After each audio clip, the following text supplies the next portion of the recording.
Cold Case Chronicles, The Mind of a Monster, The Ted Bundy Case. Chapter 1, The Face of Evil. You are walking across the Florida State University campus on a cold January night in 1978. The Spanish moss sways eerily in the humid breeze as you pass the Chi Omega sorority house on West Call Street. Behind those brick walls and white columns, young women sleep peacefully in their beds, unaware that in January 1978, evil visited Tallahassee in the form of a psychopathic stalker who was later identified as one of the most vicious serial killers in modern history.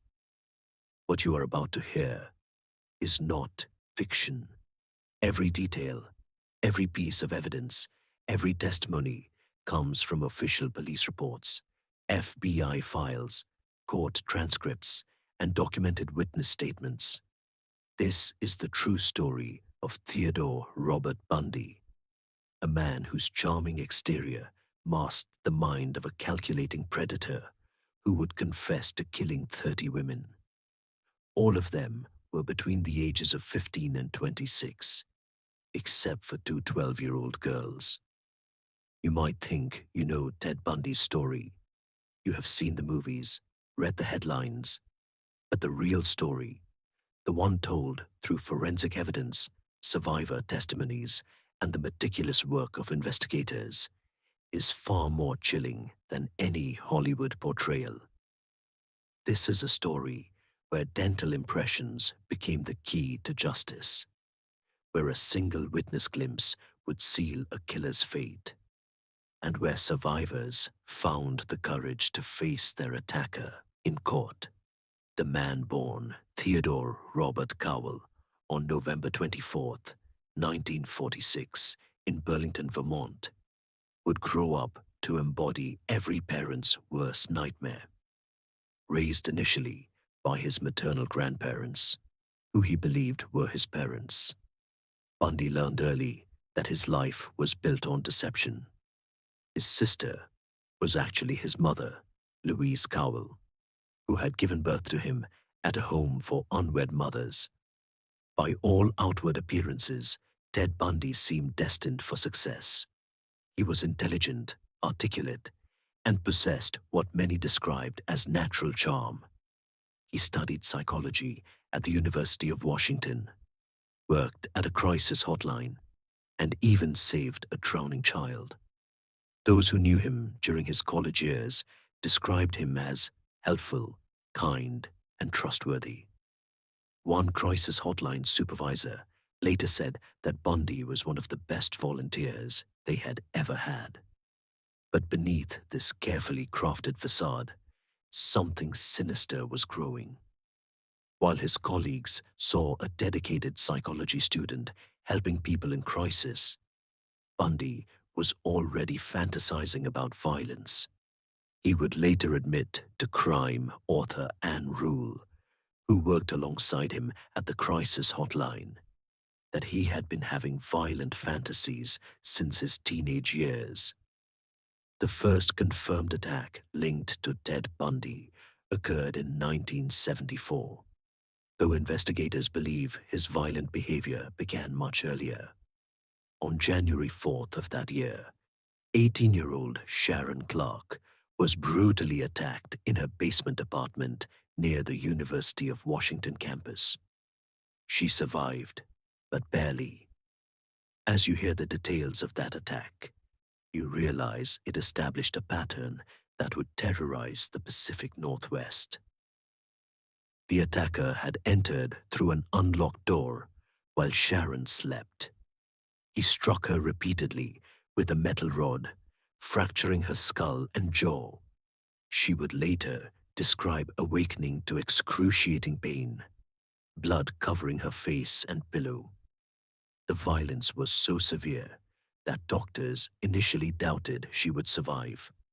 But Sharon Clark lived, becoming the first known survivor of Ted Bundy's reign of terror. What made this case particularly chilling was its seemingly random nature. Sharon had no known enemies, no reason anyone would want to harm her. She was simply a young woman living alone, vulnerable and accessible. This would become Bundy's signature, targeting young women who fit a specific physical profile, attractive, with long dark hair parted in the middle.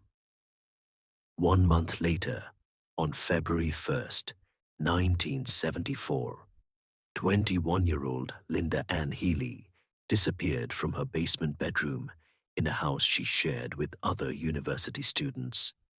When her roommates checked her room the next morning, they found her bed neatly made, with just a small blood stain on the pillow and her nightgown hanging in the closet. Linda had simply vanished. The investigation revealed disturbing details that pointed to a methodical predator. There were no signs of struggle in the room, suggesting Linda had been taken while unconscious or incapacitated. Her clothes were carefully folded, her bed made, all signs that her attacker had taken time to stage the scene. Most disturbing of all, investigators found that someone had dressed Linda before taking her from the house, as her nightgown remained behind. Detective Robert Keppel, who would become one of the lead investigators on what became known as the Ted Bundy case, later described the Healy disappearance as unlike anything he had seen before. The methodical nature of the crime scene suggested they were dealing with someone who planned carefully and thought through every detail. This was not a crime of passion or opportunity. This was the work of a predator who had refined his method. As spring arrived in 1974, more young women began disappearing from the Seattle area. Donna Gail Manson, 19, vanished on March 12th while walking to a jazz concert at Evergreen State College. Susan Rancourt, 18, disappeared from Central Washington University on April 17th after telling friends she was going to a movie. Kathy Parks, 20, was last seen at Oregon State University on May 6th. Each disappearance followed a similar pattern. The victims were young, attractive college students with long, dark hair. They vanished without a trace, leaving behind no signs of struggle, no witnesses, no clues. Families waited by phones that never rang. Police departments compared notes and found themselves facing a mystery unlike any they had encountered before. But the case that would first bring Ted Bundy to public attention occurred on July 14th, 1974, at Lake Sammamish State Park near Seattle. It was a beautiful Sunday afternoon, and thousands of people had come to the park to enjoy the sunshine. Among them were 23-year-old Janice Ott and 19-year-old Denise Naslund. Multiple witnesses would later tell investigators about a young man they saw at the park that day. He was handsome, well-spoken, and walked with the aid of a sling on his arm. He approached several young women, asking for help loading a sailboat onto his car. His name, he told them, was Ted. Janice Ott was seen talking to this man around 12:20 in the afternoon. Witnesses described how he asked for her help, explaining that he had injured his arm and needed assistance with his boat. Janice, described by friends as naturally helpful and trusting, agreed to accompany him to his car. She was never seen alive again.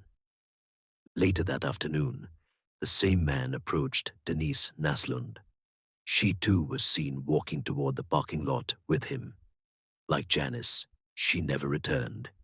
Two young women had vanished in broad daylight from a crowded public park, taken by a predator who used their own compassion against them. The Lake Sammamish disappearances marked a turning point in the case. For the first time, investigators had multiple witness descriptions of the suspect. They had a first name, Ted. They had a description of his car, a brown or tan Volkswagen Beetle. And they had his method, posing as an injured man needing help. King County Police released a composite sketch based on witness descriptions. The drawing showed a handsome young man with wavy brown hair and an attractive smile. The sketch would be seen by millions, including Elizabeth Klopfer, a Seattle woman who had been dating a man named Ted Bundy for several years. As you hear Elizabeth's story, you realize the true horror of Ted Bundy's deception. I still have a sense of disbelief that this man that I loved, and that seemed to be a great guy, could go out and do such horrific things, Elizabeth Kendall said. She lived with him, loved him, trusted him. She cooked his meals, slept in his bed, introduced him to her young daughter. But as the disappearances mounted and the evidence accumulated, Elizabeth began to suspect that the man she loved might be the monster terrorizing her city. Elizabeth later wrote that she had noticed troubling changes in Ted's behavior during this period. He would disappear for hours without explanation. She found strange items in his possession: a crowbar, handcuffs, a bag of plaster of Paris. When she questioned him about these items, he became angry and evasive.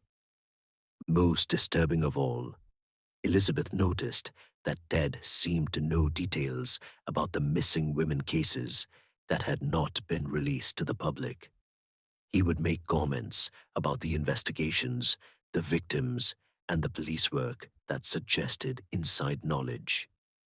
When she finally called the police tip line to report her suspicions, she was told that Ted Bundy was already on their list of potential suspects. The investigation was complicated by the fact that Ted Bundy appeared to be an upstanding citizen. He was a volunteer at the crisis hotline, working alongside Seattle police detective Bob Keppel's own wife. He was studying law at the University of Utah. He had no criminal record. When investigators first interviewed him, they found him to be cooperative, articulate, and seemingly genuine in his desire to help with the investigation. But as the investigation continued, disturbing patterns began to emerge. The disappearances seemed to coincide with Bundy's movements. When he traveled to different cities for school or work, similar crimes occurred in those areas. When he was in Seattle, women disappeared from Seattle. When he moved to Utah, the disappearances began there. The first major breakthrough came on November 8, 1974, when 18-year-old Carol DeRonch was abducted from the Fashion Place Mall in Murray, Utah. Unlike Bundy's previous victims, Carol survived to tell her story. Her testimony would later prove crucial in bringing Ted Bundy to justice. Carol later testified that a well-dressed young man approached her in the mall, identifying himself as Officer Roseland of the Murray Police Department.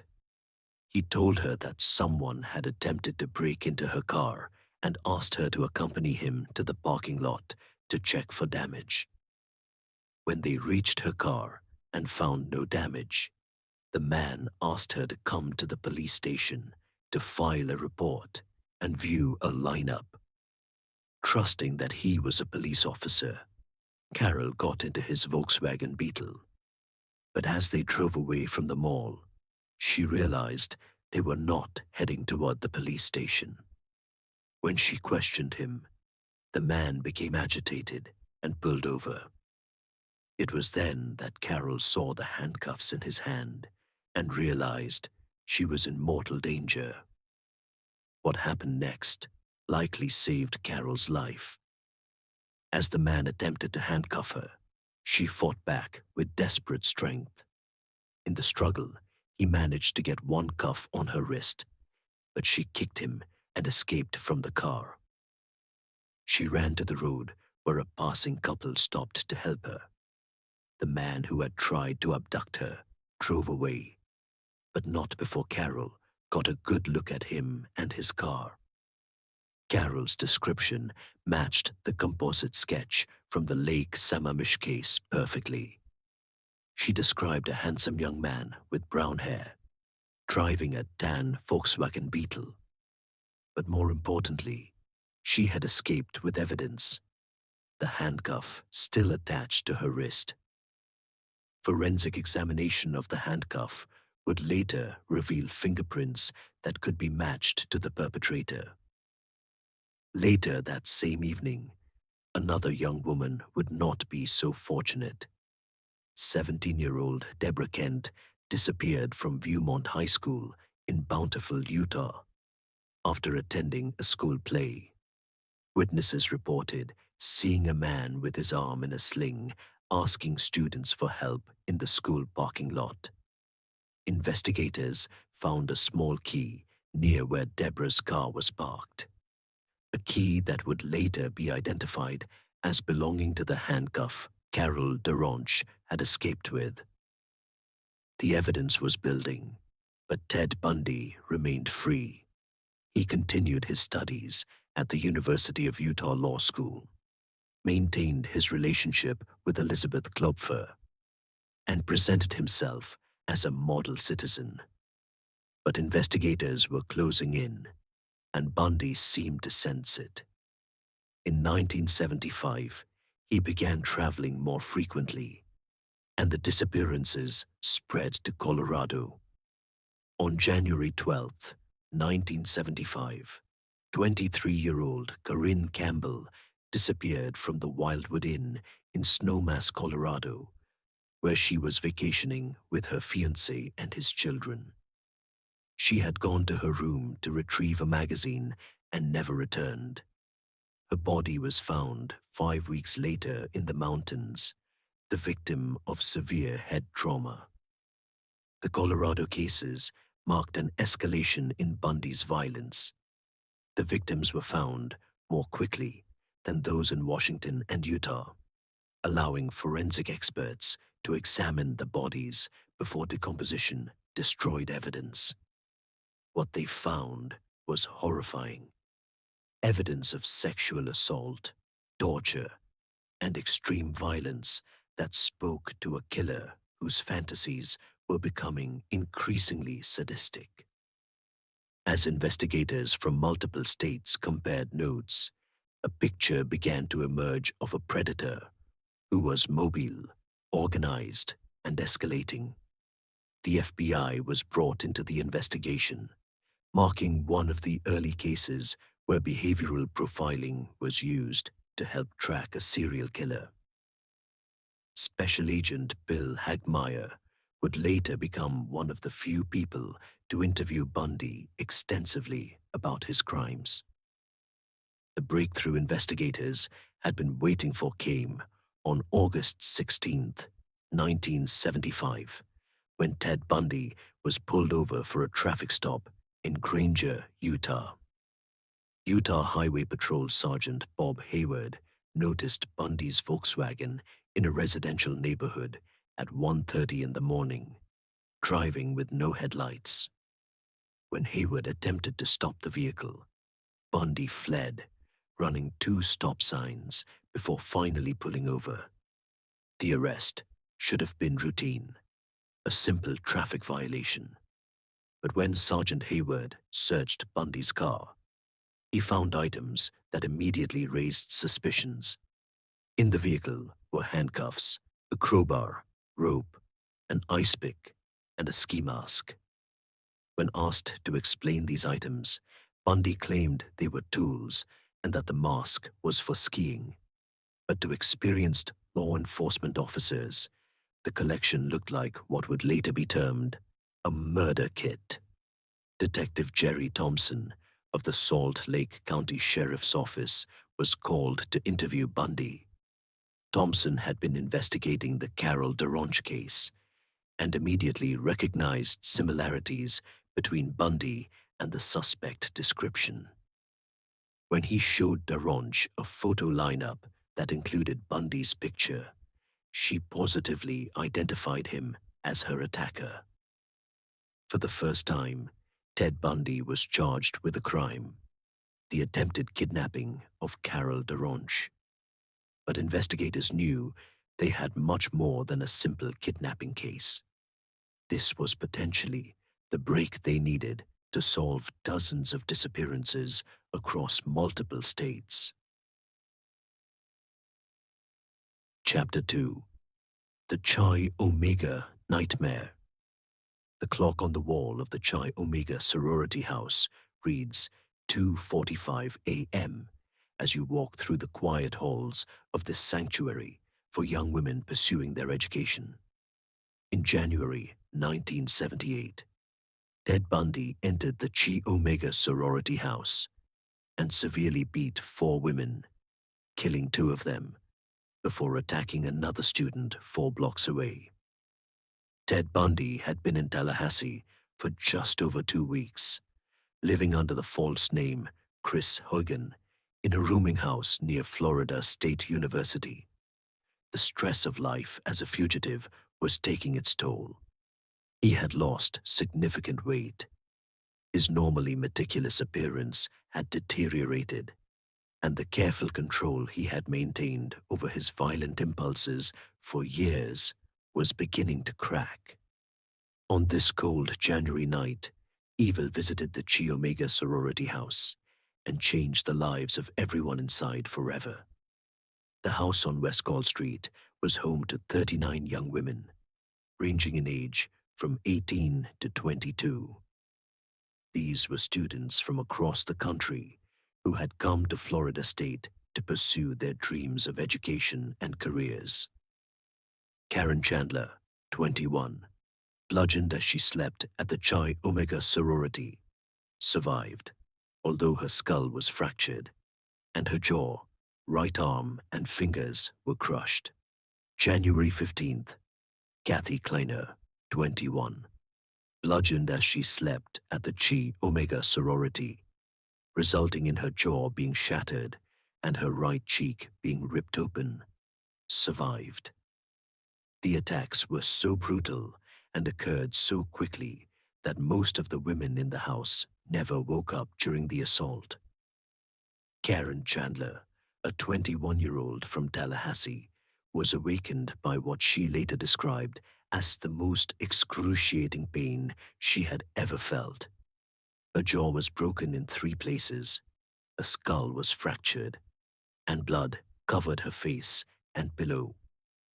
In her testimony, she described regaining consciousness to find herself unable to speak clearly due to her injuries, but knowing instinctively that she needed to get help.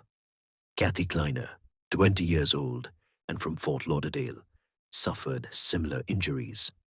Her jaw was broken, several teeth were knocked out, and her shoulder was dislocated.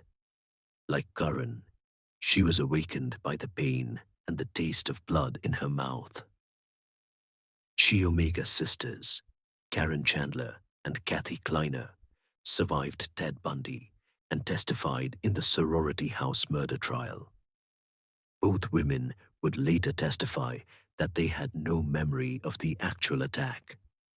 They had been awakened by the pain of their injuries, not by the assault itself. The weapon used in the attacks was never definitively identified, but investigators believe it was a piece of oak firewood taken from a pile outside the sorority house. Margaret Bowman, a 21-year-old from St. Petersburg, Florida, was found in her bed by her roommate. She had been strangled with a nylon stocking and beaten so severely that her skull was fractured. The attack had been so violent that investigators initially believed she had been shot, but autopsy results revealed the damage had been caused by repeated blunt force trauma. Lisa Janet Levy, 20, was found in her room with injuries so severe that the details remain too graphic to fully describe in any public forum. She had been sexually assaulted and beaten to death. Most significantly for the investigation, she had deep bite marks on her left buttock, marks that would become the key piece of evidence in convicting Ted Bundy. The first police officers to arrive at the Chi Omega house found a scene of chaos and horror. Survivors were being treated by paramedics. Crime scene investigators were documenting evidence, and detectives were trying to piece together what had happened. The brutality of the attacks was unlike anything most of the officers had seen before. Detective Don Batchin of the Tallahassee Police Department was one of the first investigators on the scene. He later described the Chi Omega house that night as one of the most disturbing crime scenes of his career. The randomness of the attacks, the extreme violence, and the vulnerability of the victims created an atmosphere of horror that affected even experienced investigators. Crucial testimony came from Chi Omega sorority members Connie Hastings, who placed Bundy in the vicinity of the sorority house that evening, and Nita Neri, who saw him leaving the house clutching the murder weapon. These eyewitness accounts would prove essential in establishing Ted Bundy's presence at the crime scene. Nita Neri's testimony was particularly compelling. She was returning to the sorority house around 3 a.m. when she saw a man leaving through the front door. He was carrying what appeared to be a log or piece of wood, and he walked quickly toward the street without looking back. Neri got a good look at his profile and would later pick Ted Bundy out of a police lineup. The investigation of the Chi Omega murders revealed the methodical nature of the attacker. He had entered through an unlocked rear door, moved through the house systematically, and attacked 4 women in their beds before leaving the same way he had entered.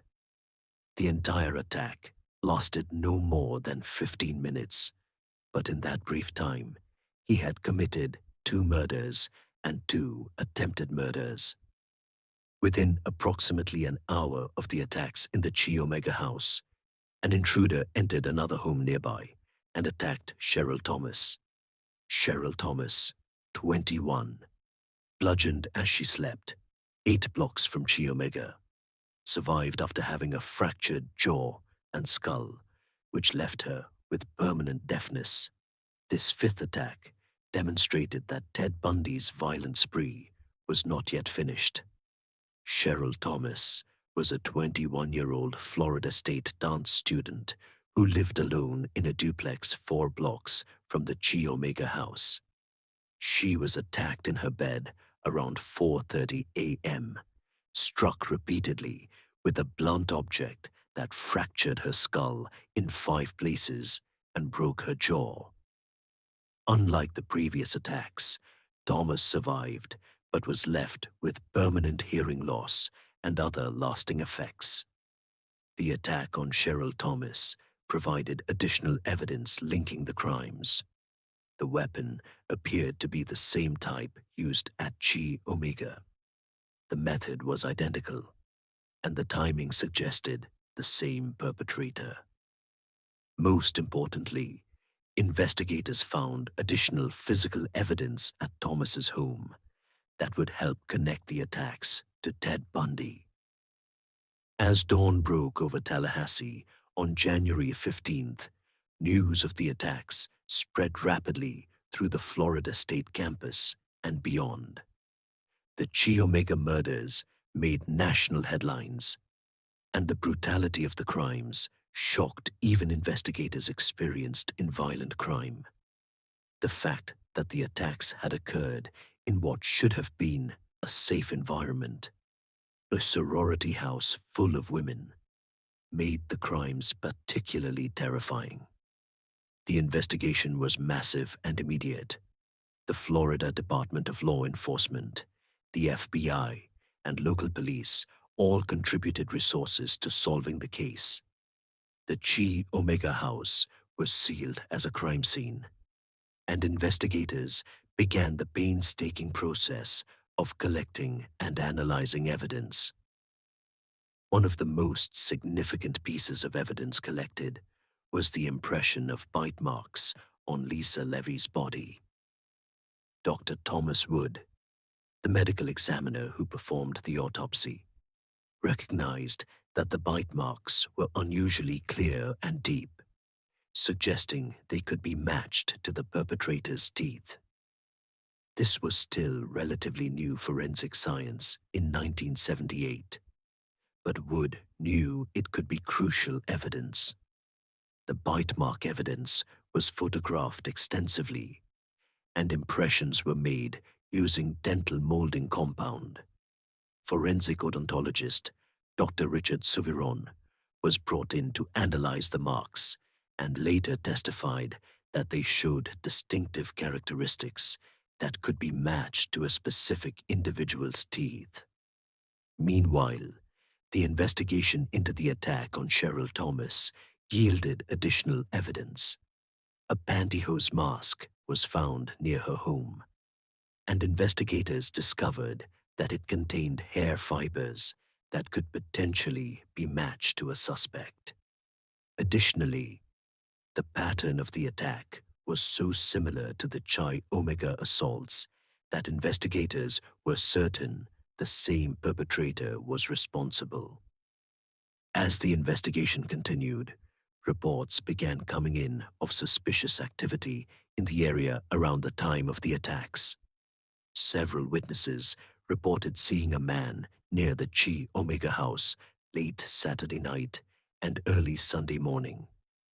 The descriptions varied, but most matched the general appearance of the composite sketches from the Pacific Northwest cases.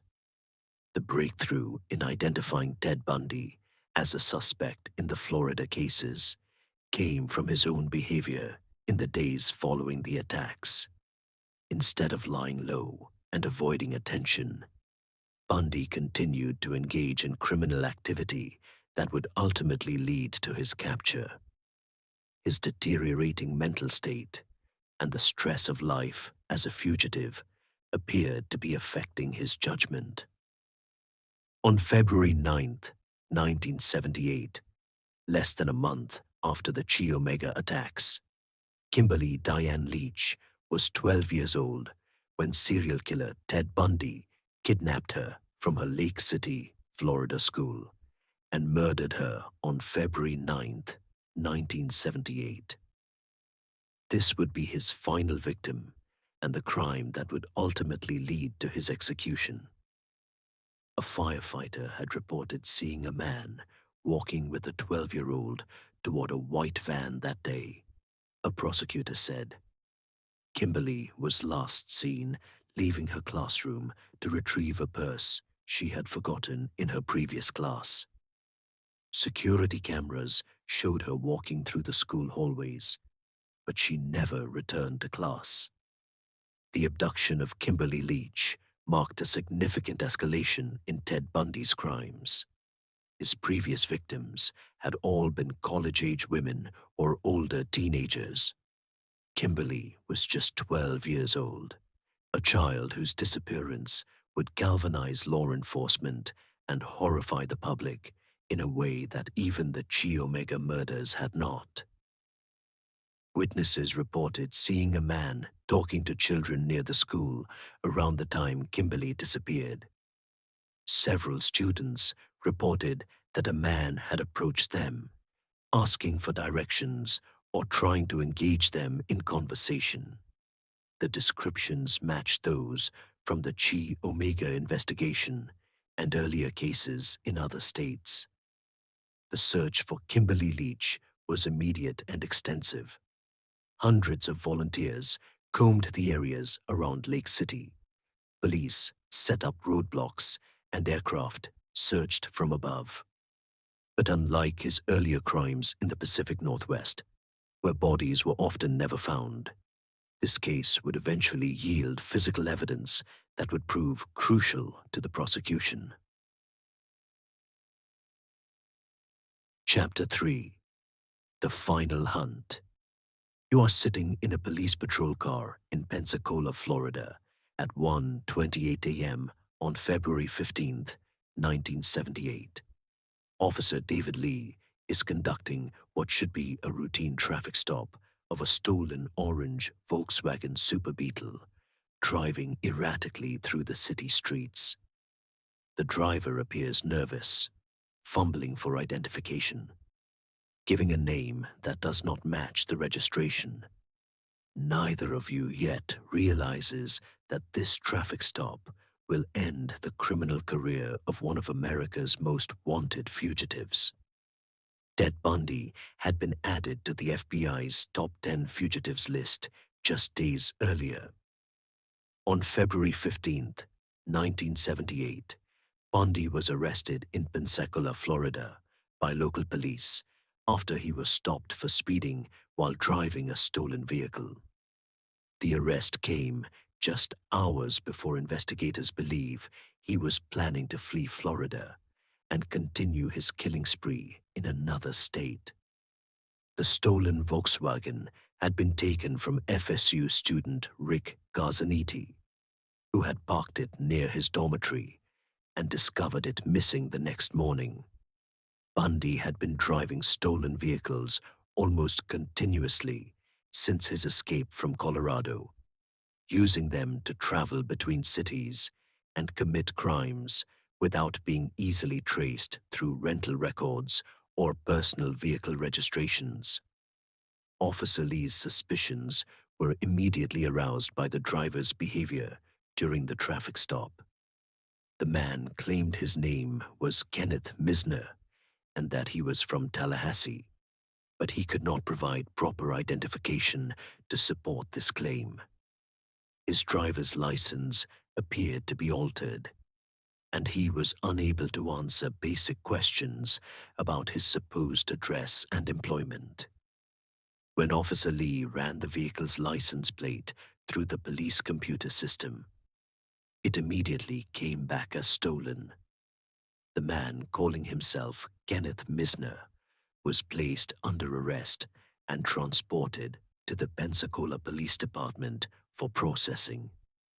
During the booking procedure, officers discovered that the suspect's identification documents were fraudulent and that his fingerprints matched those of Theodore Robert Bundy, one of the FBI's most wanted fugitives.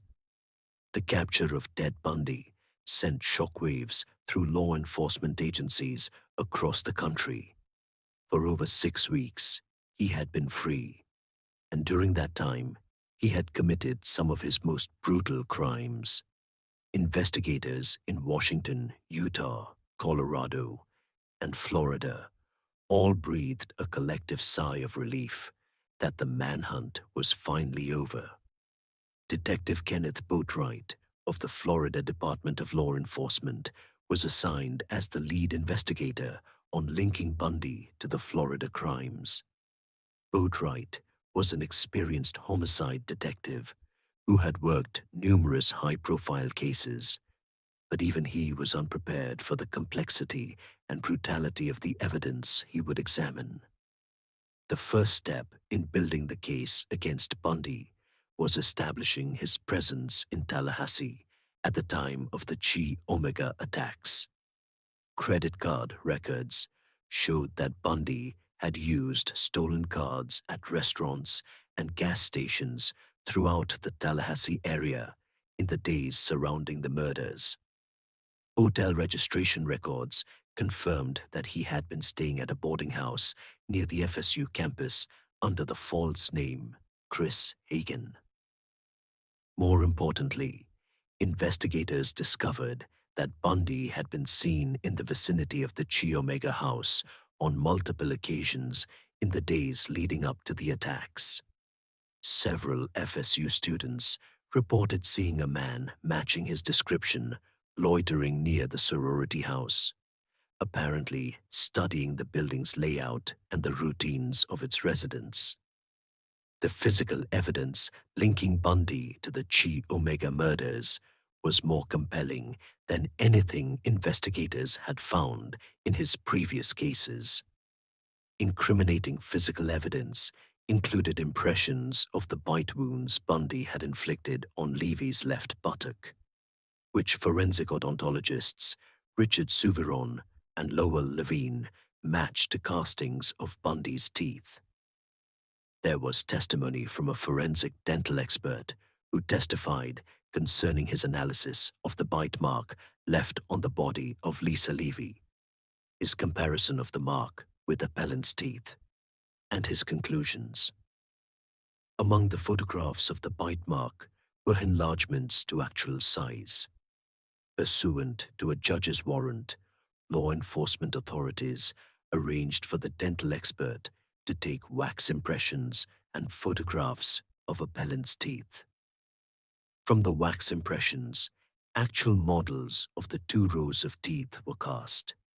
Dr. Richard Souviron, the forensic odontologist analyzing the bite marks, explained that human teeth are as individual as fingerprints.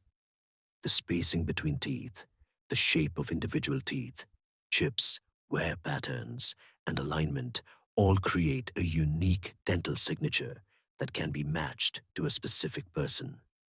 The bite marks on Lisa Levy showed several distinctive characteristics that could be compared to dental impressions of suspects. When investigators obtained a court order to take dental impressions of Ted Bundy's teeth, they found what Dr. Souviron would later describe as a perfect match. Bundy's teeth showed the same irregular spacing, the same chip on an incisor, and the same alignment pattern as the bite marks on the victim. The odds of another person having the same dental characteristics were astronomical. But Bundy's legal team challenged the bite mark evidence, arguing that forensic odontology was not yet accepted as reliable science in criminal courts. They brought in their own experts who questioned Dr. Souviron's methodology and conclusions. The admissibility of the bite mark evidence became a major legal battle that would continue throughout the trial proceedings. Additional physical evidence continued to mount against Bundy. Hair fibers found at the Chi Omega house were consistent with samples taken from him after his arrest. Fabric fibers from his clothing matched those found at the crime scene. Most damning of all, the pantyhose mask found near Cheryl Thomas's home contained hair that was microscopically consistent with Bundy's hair samples. The investigation into the Kimberly Leach disappearance provided even more evidence linking Bundy to violent crimes in Florida. Witnesses at Lake City Junior High School identified him as the man they had seen talking to students near the school on the day Kimberly vanished. His stolen credit cards had been used at gas stations along the route between Tallahassee and Lake City. On April 7th, 1978, Kimberly Leach's body was found in an abandoned pig shed in Suwannee River State Park, approximately 35 miles west of Lake City. The condition of the remains after nearly 2 months made forensic analysis difficult, but investigators were able to determine that she had been sexually assaulted and murdered. The discovery of Kimberly's body provided the final piece of evidence needed to charge Ted Bundy with her murder. Tire impressions found near the abandoned shed matched the tires on the stolen van Bundy had been driving. Fabric fibers from Kimberly's clothing were found in the van when it was recovered by police. As the evidence accumulated, it became clear that prosecutors would have multiple strong cases against Ted Bundy. The Chi Omega murders provided physical evidence in the form of bite marks and witness testimony. The Kimberly Leach case offered additional physical evidence and witness identifications. For the first time in his criminal career, Bundy faced charges supported by forensic evidence rather than just circumstantial proof. Ted Bundy's response to the mounting evidence was characteristic of his personality throughout his criminal career. He maintained his innocence, blamed the evidence on police incompetence or fabrication, and insisted that he was the victim of a rush to judgment by law enforcement agencies desperate to solve high-profile cases. More significantly, Bundy announced that he would represent himself in court, acting as his own attorney in the trials for both the Chi Omega murders and the Kimberly Leach killing. This decision reflected both his narcissistic belief in his own intellectual superiority and his desire to control every aspect of his defense strategy. The decision to represent himself would prove to be a crucial mistake. While Bundy was intelligent and had studied law extensively during his time in prison, he lacked the experience and objectivity necessary to mount an effective defense in a capital murder case. His courtroom performance, while sometimes compelling, was ultimately undermined by his inability to separate his ego from sound legal strategy. Chapter 4. The Courtroom Drama. You are sitting in the packed courtroom in Miami, Florida, on June 25th, 1979, as the most sensational murder trial in recent memory begins. The defendant, Theodore Robert Bundy, sits at the defense table wearing a suit and tie, his hair neatly combed, his demeanor calm and confident. To casual observers, he looks more like a young attorney than a man accused of brutal murder. But the evidence that will unfold over the next weeks will reveal the true nature of the monster hiding behind that charming facade. The Chi Omega trial began on June 25th, 1979, in Miami, Florida. The case had been moved from Tallahassee due to extensive pre-trial publicity that made it difficult to find impartial jurors. The trial would be one of the first murder cases to be televised gavel to gavel, bringing the proceedings into American homes and making Ted Bundy a household name. Prosecutor Larry Simpson presented a methodical case built on physical evidence, witness testimony, and circumstantial proof of Bundy's presence in Tallahassee at the time of the murders. The bite mark evidence was the centerpiece of the prosecution's case, with Dr. Suviron providing detailed testimony about how the marks on Lisa Levy's body matched Bundy's dental impressions. The prosecution also presented testimony from the surviving victims, Karen Chandler and Kathy Kleiner, who described their injuries and the long recovery process they had endured. While neither could identify their attacker due to the nature of the assault, their testimony helped the jury understand the brutality of the crimes and their lasting impact. Karen Chandler took the stand and described waking up in excruciating pain, her jaw broken in multiple places, blood covering her face and pillow. She testified about the months of reconstructive surgery and physical therapy required to restore her ability to speak and eat normally. Her testimony was delivered in a quiet, measured voice that carried the weight of genuine trauma. Kathy Kleiner's testimony was equally compelling. She described the terror of awakening to find herself severely injured, not knowing what had happened or whether her attacker was still in the house. Her jaw had been shattered, requiring extensive dental work and surgery.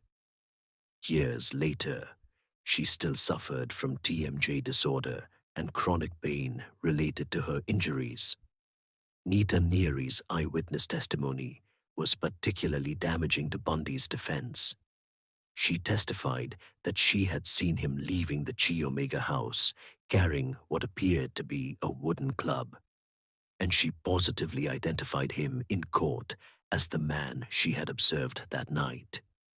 Under cross-examination by Bundy himself, she remained firm in her identification, describing details of his appearance and clothing that matched other evidence. The forensic evidence presentation was the most dramatic part of the trial.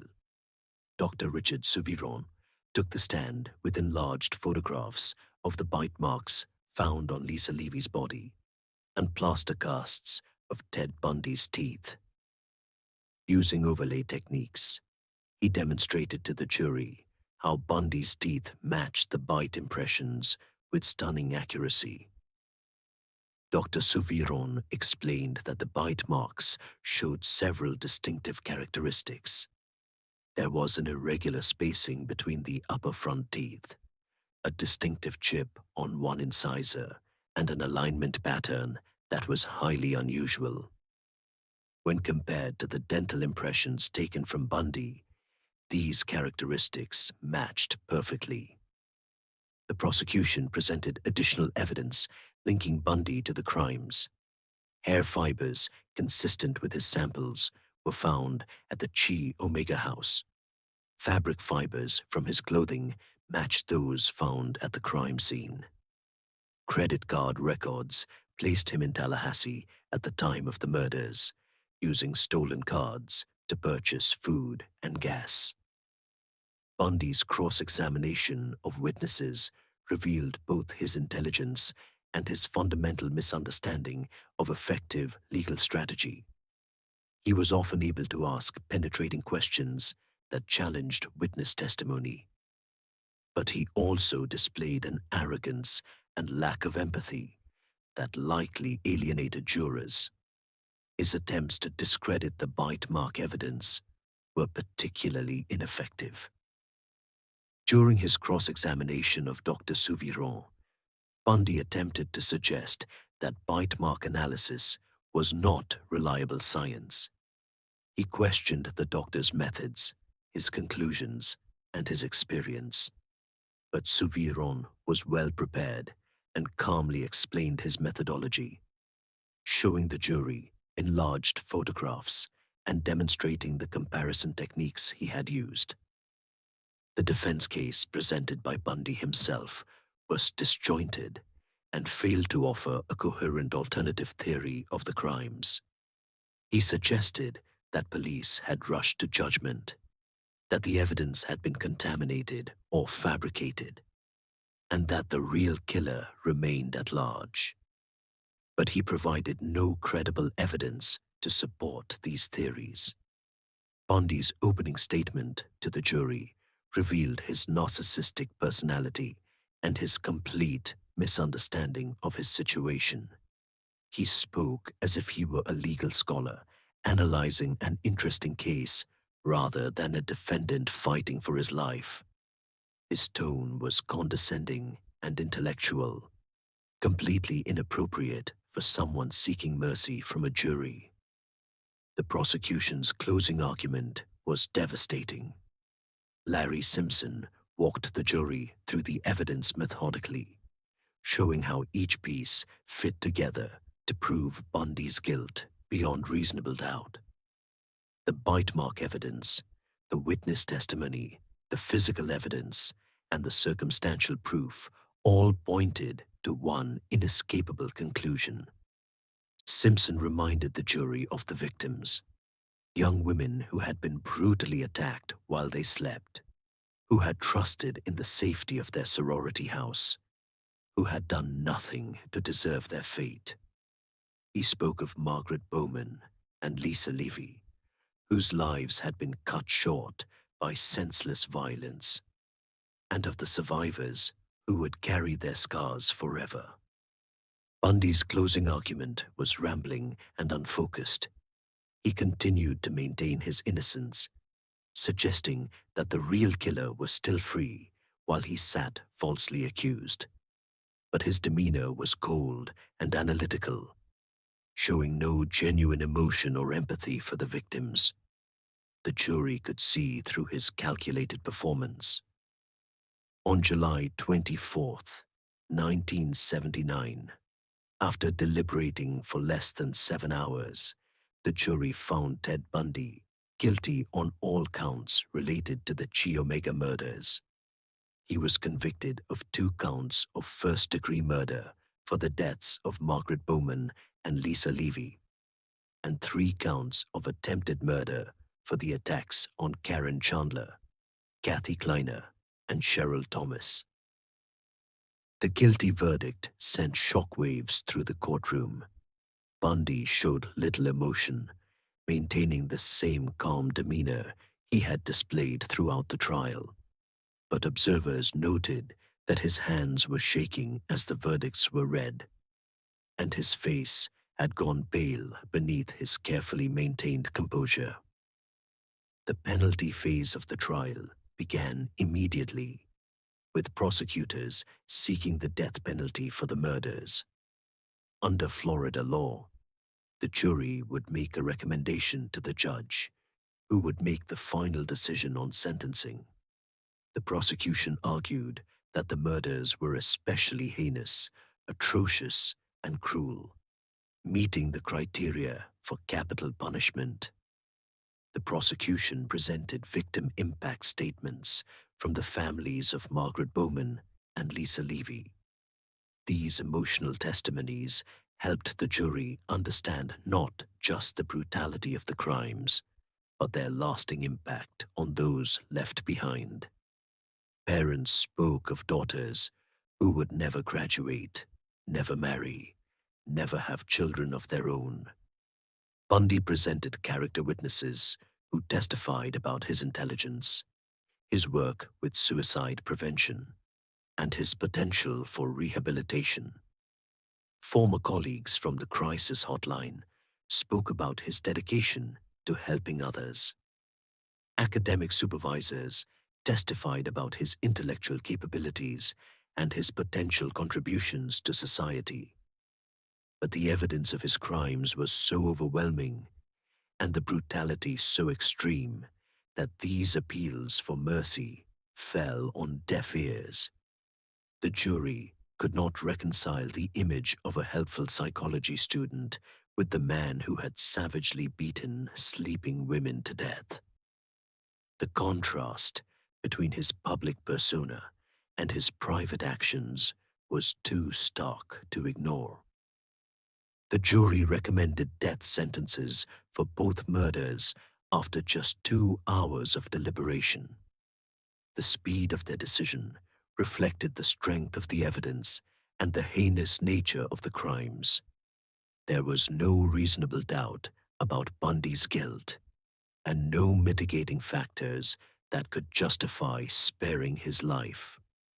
On July 31st, 1979, Judge Edward Cowart sentenced Ted Bundy to death by electrocution for the murders of Margaret Bowman and Lisa Levy. In passing sentence, Judge Cowart made remarks that would become famous in legal circles, telling Bundy that he bore no personal animosity toward him, and that, in different circumstances, Bundy might have been a good lawyer. "Take care of yourself, young man," Judge Cowart said in his distinctive southern drawl. "I say that to you sincerely. You're a bright young man. You'd have made a good lawyer. I'd have loved to have you practice in front of me. But you went another way, partner. I don't have any animosity to you. I want you to know that. Take care of yourself." The judge's comments were both compassionate and chilling. They acknowledged Bundy's intelligence and potential while recognizing the tragedy of how those gifts had been perverted into instruments of evil. The courtroom was silent as the death sentences were pronounced, the weight of the moment settling over everyone present. But the legal proceedings were far from over.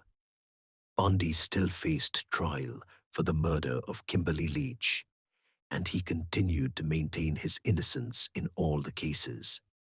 The Leach trial would provide prosecutors with another opportunity to present evidence against Bundy, and it would give him another chance to represent himself in a capital murder case. The Kimberly Leach trial began on January 7th, 1980, in Orlando, Florida. This case presented different challenges for prosecutors, as the physical evidence was less compelling than in the Chi Omega case. The victim's body had been found in an advanced state of decomposition, making forensic analysis difficult. There were no bite marks or other distinctive physical evidence linking Bundy directly to the crime. However, prosecutors had strong circumstantial evidence placing Bundy in Lake City on the day Kimberly disappeared. Witness testimony identifying him as suspicious person near the school, and physical evidence from the stolen van he had been driving. The case relied more heavily on the accumulation of circumstantial evidence than on a single piece of forensic proof. The testimony of witnesses who had seen Bundy near Lake City Junior High School was particularly compelling. Several students and school employees identified him as a man who had been asking questions and acting suspiciously near the school in the days before Kimberly's disappearance. One witness testified that she had seen Bundy talking to Kimberly herself shortly before the girl vanished. C.L. Andy Anderson, a state fire marshal investigator, testified about finding tire impressions near the site where Kimberly's body was discovered. These impressions matched the tires on the stolen van Bundy had been driving, providing physical evidence linking him to the location where the victim was found. The prosecution also presented evidence of Bundy's movements on the day of Kimberly's disappearance, using credit card records and witness testimony to show that he had driven from Tallahassee to Lake City and back. The timeline of his activities corresponded almost exactly with the time frame of Kimberly's abduction and murder. The most heartbreaking testimony came from Kimberly's family and friends, who described a bright, cheerful 12-year-old girl who loved dancing and dreamed of becoming a teacher. Her mother, Frida Leach, testified about the last time she saw her daughter alive, getting ready for school that February morning with no idea it would be their final goodbye. School principal Jim Brown testified about the day Kimberly disappeared, describing the immediate search efforts and the growing panic as it became clear that the young girl was not simply hiding somewhere on campus. His testimony helped establish the timeline and demonstrated the comprehensive efforts made to find Kimberly before concluding she had been abducted. Once again, Bundy's decision to represent himself proved to be a liability. His cross-examination of witnesses was often ineffective, and his opening and closing statements failed to present a coherent defense theory. He seemed more interested in proving his intellectual superiority than in creating reasonable doubt about his guilt. During his cross-examination of prosecution witnesses, Bundy displayed a disturbing lack of empathy that was particularly apparent when questioning those who had known Kimberly. His clinical, detached approach to discussing the death of a child alienated jurors and reinforced their impression of him as someone capable of horrific acts. The defense attempted to create reasonable doubt by suggesting that the evidence was circumstantial and that other suspects had not been thoroughly investigated.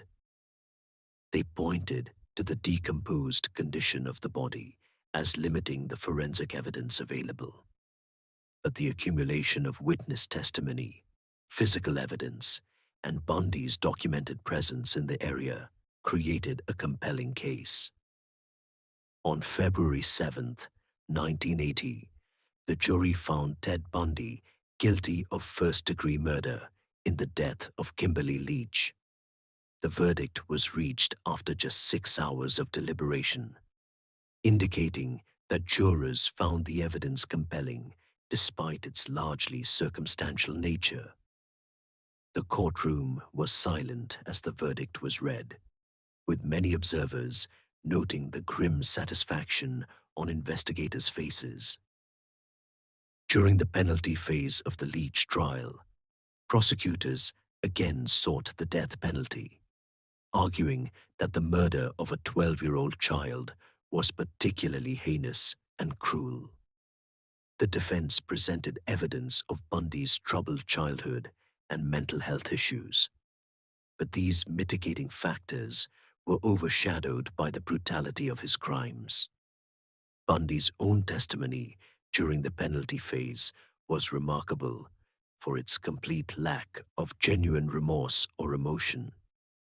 He spoke about his childhood difficulties and his struggles with what he termed violent impulses, but his delivery was clinical and detached, as if he were discussing someone else's problems rather than taking responsibility for his actions.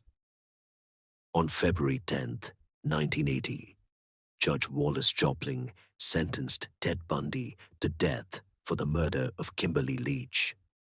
With death sentences now imposed for 3 murders, Bundy faced execution unless his appeals were successful. The legal process that would occupy the next 9 years had begun. The convictions of Ted Bundy in Florida represented a victory for law enforcement agencies that had been hunting him for years. For the first time, prosecutors had been able to present physical evidence directly linking him to his victims, rather than relying solely on circumstantial proof and witness testimony. Chapter 5. The Mind of a Monster. You are sitting across from Ted Bundy in a small interview room at Florida State Prison in 1986. The man before you appears calm, articulate, even charming. He speaks in measured tones about psychology, law, and philosophy. If you did not know his history, you might mistake him for a college professor or attorney. But this is the same man who brutally murdered dozens of young women, and his ability to present such a normal facade is perhaps the most chilling aspect of his personality.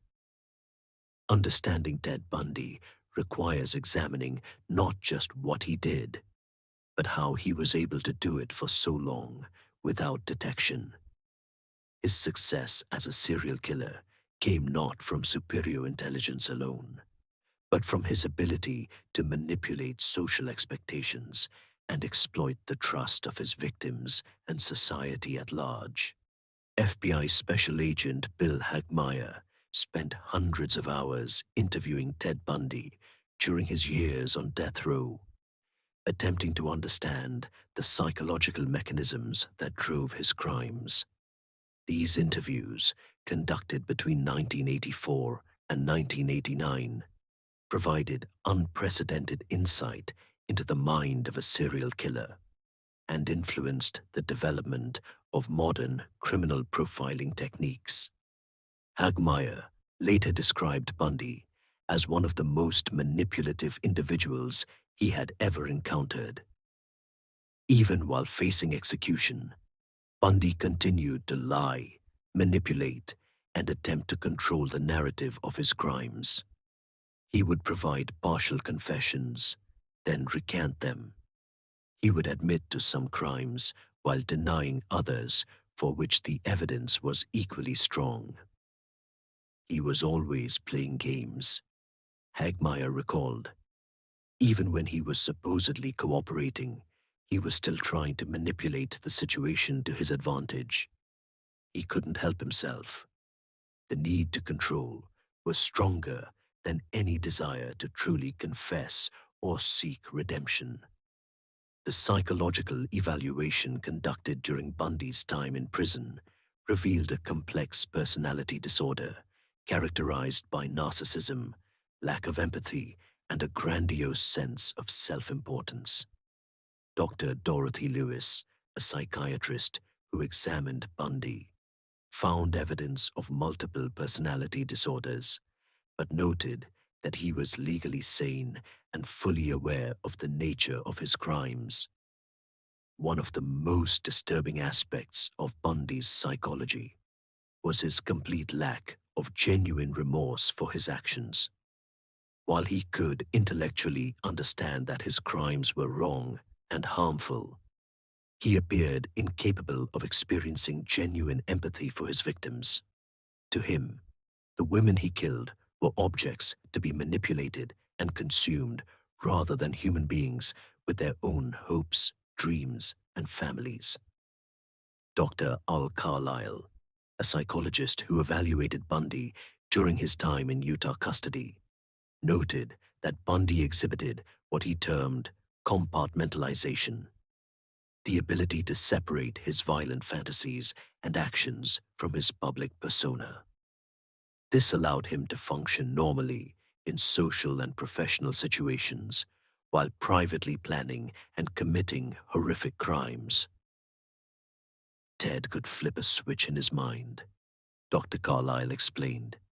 He could be charming and helpful during the day, then go out and commit murder at night. The two sides of his personality were completely separate, which is what made him so dangerous and so difficult to detect. The development of Bundy's violent behavior appeared to follow a pattern common among serial killers. He reported beginning with minor criminal acts like shoplifting and voyeurism during his teenage years. These activities escalated to breaking into homes to steal women's underwear, and eventually to assault and murder. Bundy's methodology for approaching victims revealed careful planning and an understanding of human psychology. He typically used one of several proven tactics: feigning injury or disability to elicit sympathy, posing as an authority figure to gain compliance, or simply using his natural charm and good looks to gain trust. The injured man approach was particularly effective because it exploited women's natural compassion and willingness to help someone in distress. Bundy would approach potential victims with his arm in a sling or on crutches, asking for help loading items into his car or asking for directions. Once he had lured them away from public areas, he would overpower them.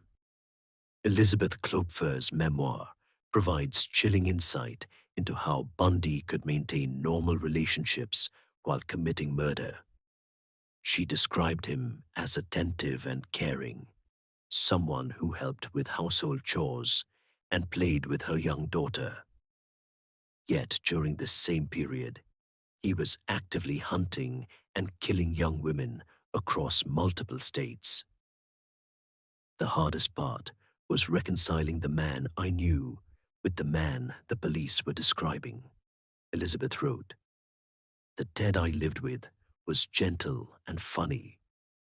He made me feel safe. The idea that he could be capable of such horrible things seemed impossible. But there were warning signs that Elizabeth later recognized. Bundy would disappear for hours or days without explanation. She found strange items in his possession: rope, handcuffs, tools that seemed to have no legitimate purpose. His car often contained items that didn't belong to him: purses, jewelry, clothing.